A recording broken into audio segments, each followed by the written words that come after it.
Les impacts de la pollution environnementale sur notre santé sont nombreux.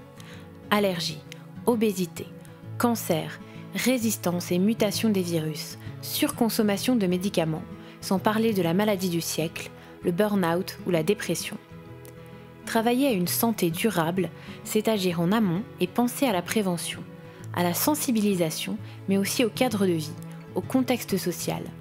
Si les médecins et les spécialistes guérissent les maladies, des métiers non médicaux prennent soin de l'homme et de son environnement social. Une des caractéristiques des maisons médicales, c'est vraiment essayer d'intégrer la dimension préventive et la dimension curative, et aussi au-delà de l'éducation à la santé, de mener des actions sur une communauté, dans un quartier.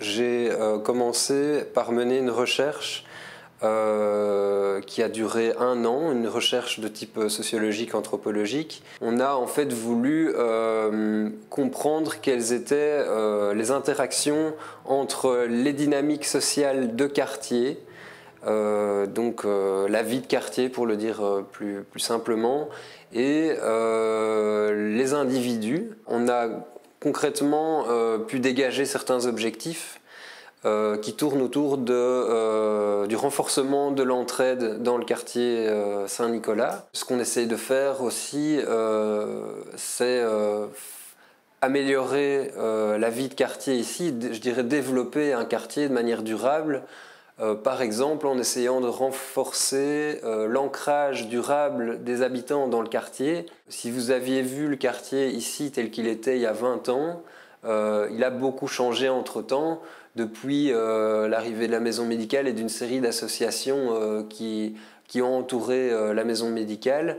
Il y a des projets très concrets qui ont été réalisés, comme une rénovation des trottoirs, de la rue, l'ajout de pots de fleurs, de bancs, un petit parc qui a été créé avec un espace sportif, un potager de quartier qui ont été créés. Donc tout ça, c'est des exemples de projets très concrets et qui ont un impact durable et immédiat aussi sur la vie des gens et la vie du quartier.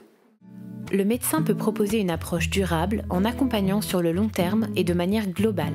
Donc, je crois que toute une partie des jeunes qui font la médecine ont comme projet de sauver des vies. Et c'est très beau et c'est un très bel idéal. Et de temps en temps, peut-être que ça arrive. Mais au fur et à mesure qu'on travaille, on se rend compte que c'est pas tant sauver les vies qu'accompagner des chemins de vie qu'on va faire.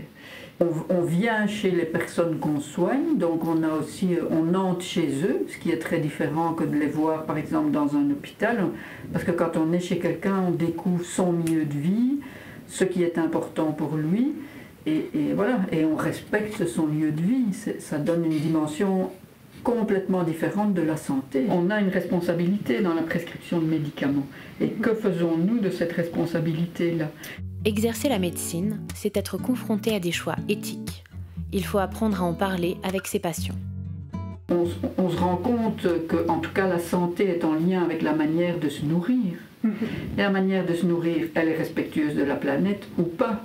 Donc là aussi, on a quelque chose à dire. Si les gens acceptent de continuer à manger tout ce qui est rempli de pesticides, par exemple, s'ils achètent des fruits et des légumes qui viennent d'Afrique du Sud, plutôt que de prendre des légumes qui ont poussé ici en Belgique ou dans les pays voisins, en fonction des saisons, etc.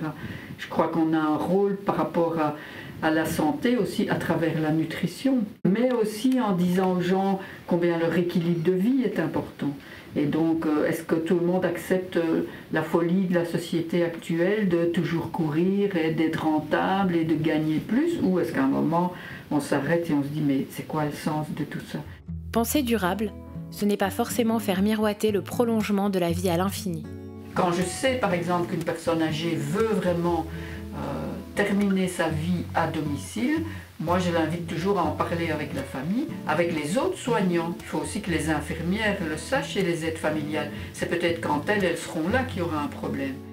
Écoutez, j'ai fait du bénévolat jusqu'à 80 ans à la clinique. J'ai vu qu'on mettait des appareils partout pour allonger les gens. Pour allonger leur vie, vous voulez dire ? On allongeait les gens qui étaient bien faire du pognon. Ah oui. Ça rapportait. J'ai vu tout ça. C'est comme ça que j'ai toujours dit, docteur, vous soyez ici, pas de clinique. Je suis encore maître.